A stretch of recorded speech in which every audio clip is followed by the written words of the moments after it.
Welcome back to the channel. On today's episode, I wanted to give you guys an update on the recalls that I had received for this Bronco. And as you guys know from a prior video, there had been a load of recalls for this Bronco, none of which were super significant, but I finally decided to just go to the dealership and just have all these recalls done all at once. And I went ahead and had an oil change done at the same time.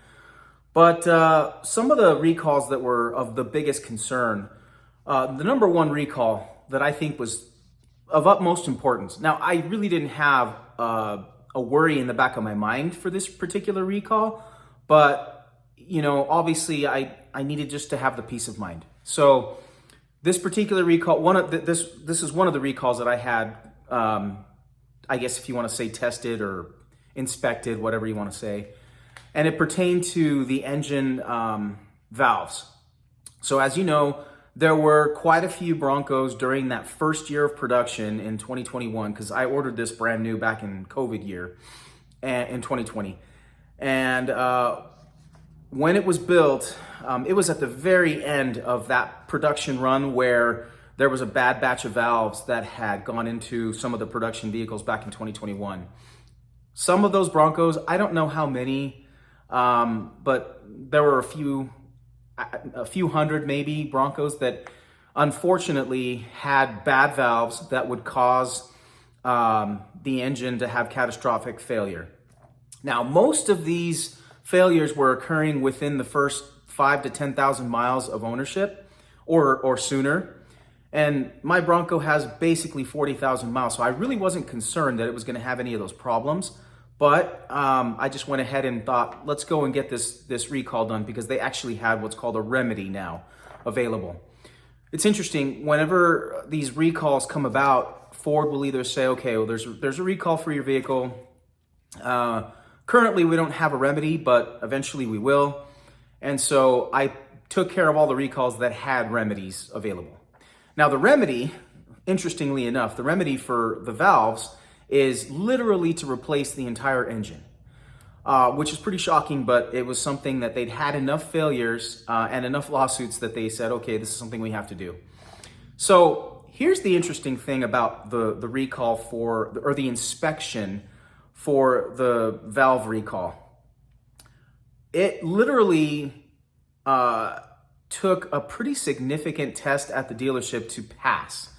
And what that came down to was they had to take my Bronco and rev it up to 4,000 RPM and just hold it there for an hour straight, nonstop, 4,000 RPM for an hour straight.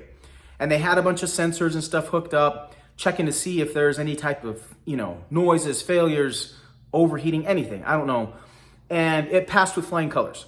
So basically, what the tech told me at Ford was that when they put these Broncos who potentially had these bad valves through that particular test, if within the first however much time, basically during that hour, if it fails or if the engine blows up or dies, then they just replace the engine.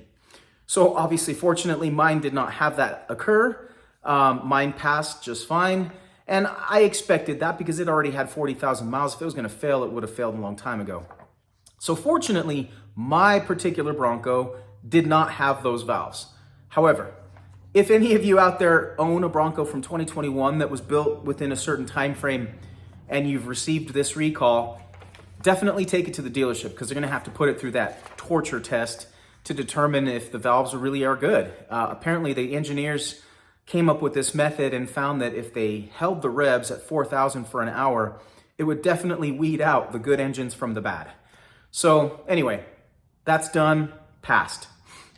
Next on the list was the recall for the rear shocks developing some rust between the welds for the reservoir tank of the shock and the actual shock body itself.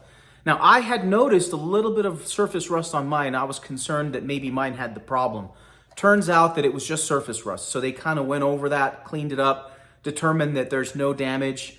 And so I think they applied like some sort of a clear coat or something just to protect it further. And that was that. So also the rear shocks passed, and so that inspection's over with. The next on the list was the front driver and passenger seat belts. Apparently, the seat belts were a little bit further back than they could be as far as access is concerned. So Ford was concerned that because of that far reach that you had to grab the seatbelt behind you, it might have contributed to some people not wearing their seatbelts.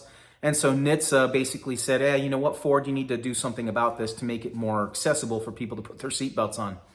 So oddly enough, they actually replaced an entire panel and seatbelt mechanism on both the driver and the passenger front. They took off the entire panel on both sides, replaced the seatbelt, and the panel moves your seatbelt further forward so that it's an easier grasp. I do notice it's easier to put on the seatbelt, but it didn't really bother me in the past. But either way, they replaced it, and it's a brand new seatbelt now. So next on the list was an inspection of the rear doors, or the rear passenger, and I guess they're just both passenger doors, but the rears, to check the child lock safety mechanism to see if it was functional, because apparently some of these Broncos, the mechanism was not functional and children could literally open the door even if it was locked. But that wasn't the case. Mine actually passed that as well. So that pretty much covers all of the major recalls for this Bronco. Now, there is one recall that's outstanding, and that is the high pressure fuel pump, because this particular engine, this 2.7 liter twin turbo, has both port and direct injection. And now the recall that's out right now is saying that the high pressure fuel pump, the fuel pump for the direct injection, might fail prematurely. Now again, I've taken my Bronco on lots of road trips, off-roading, etc. Never had any problems. It has all the power, but it's one of those things that when the remedy comes about, I'm gonna, of course, take it to the dealership and have it inspected and tested. And who knows, if it doesn't fall within spec, then they're gonna replace that high pressure fuel pump. Other than that, that's the only other outstanding recall that I'm going to be following up with, and I'll give you guys an update on that whenever it happens. But outside of that, I just wanted to give you guys a quick update on the Bronco, let you know that everything has been running fantastic. I have been extremely pleased with how this thing runs, how it performs. Obviously, if you notice, I have a new set of tires on here. These are the BF Goodrich all-terrain KOs, and they've been fantastic. I haven't had any issues with them compared to the original tires that came with this Bronco. As you know, the tires that came original from the factory are the Goodyear Wrangler tires, and they were just junk, complete garbage, and they would just fling rubber all the time, and they just did not have good wear patterns and weren't good in the snow, weren't good in winter. I'm very pleased with these tires, so I'm ready to experience my first winter with these tires coming up here in the next few months. But otherwise, just wanted to give you this update. If you like the video, give it a thumbs up. If you haven't subscribed, please do so. I appreciate all the support. The channel is growing. Hopefully we get to that 1,000 sub number by the end of the year. But otherwise, I'll continue putting some content out. Probably get back into something on the Corvette here soon.